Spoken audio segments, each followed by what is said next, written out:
యేసు రక్తమే జయం పరిచర్య. ప్రియ రక్షకుడైన యేసుక్రీస్తు నామమున ఈ ఉదయకాలమున మీ అందరికి శుభములు కలుగునుగాక. ఆలకించుము, ఈ దినమున నేను నీ చేతుల సంకెళ్లను తీసి నిన్ను విడిపించుచున్నాను అని దేవుని వాక్యము సెలవిస్తుంది. నా ప్రియ సహోదరి సహోదరులారా, బబులోను రాజు దేహ సంరక్షకులు అధిపతి అయిన నెబూజరదాను యిర్మీయాకు ఏ హాని జరగకుండా చూస్తానని హామీ ఇస్తూ ఈ మాట సెలవిచ్చెను. అలా నీవు కూడా భద్రంగా కాపాడబడాలంటే నీవు నీ జ్ఞానమును వివేచనను భద్రము చేసుకొనుము. నీవు మాటలు అంటే నీ హృదయం యందు భద్రము చేసుకొనుము. నోటిని నాలుకను భద్రము చేసుకోవాలి, అది అతి ముఖ్యము. అలనాడు దేవుని ప్రజలు దేవుని మాట వినక అపజయము పాలై బబులోనీయులకు బందీలైనారు. దేవుని మాట వినినటువంటి యిర్మీయాకు దేవుడు భద్రతను ఇచ్చెను. నీవు కూడా అన్ని వేళలా దేవునికి విధేయతను చూపుము.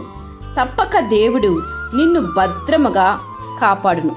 ఎటువంటి శత్రుహాని లేకుండా నిన్ను దేవుడు సురక్షితముగా ఎంతటి శ్రమలోనైనా కాపాడడానికి ఆయన చాలినవాడు. శ్రమలో నుండి నిన్ను దేవుడు రక్షించును. నిన్ను రక్షించుటకు విడిపించుటకు తోడై ఉండు దేవుడు ఆయన. తన కొరకు కనిపెట్టు వారికి అవమానము నొందరు కనుక నీవు ఆయన కొరకు కనిపెట్టుము. నీవు నీ అవమానముకు ప్రతిగా రెట్టింపు ఘనతను నొందుదువు. నీ పక్షం కార్యము సఫలము చేయు దేవుని వైపు మాత్రము చూడు. దుష్టుల చేతుల నుండి నిన్ను దేవుడు విడిపించును. నీ మీదకు లేచు వారి నుండి దేవుడు నిన్ను రక్షించును. బాధించువారు అప్పుడు నీకు దూరముగా ఉందురు. నిన్ను పడగొట్టజాలని ఇత్తడి ప్రాకారముగా దేవుడు నియమించబోతున్నాడు. ఎన్నిక లేనివాడు బలమైన జనముగా ఉండును.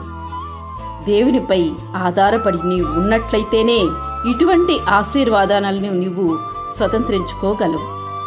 నీ యందు నమ్మికించువాడు సురక్షితంగా నివసించునని దేవుని వాక్యమును బట్టి ఆయనందు నీ నమ్మిక ఉంచి ఆయన మాటకు విధేయత చూపినప్పుడు ఆయన చేతిలో నీవు సురక్షితంగా జీవించెదవు.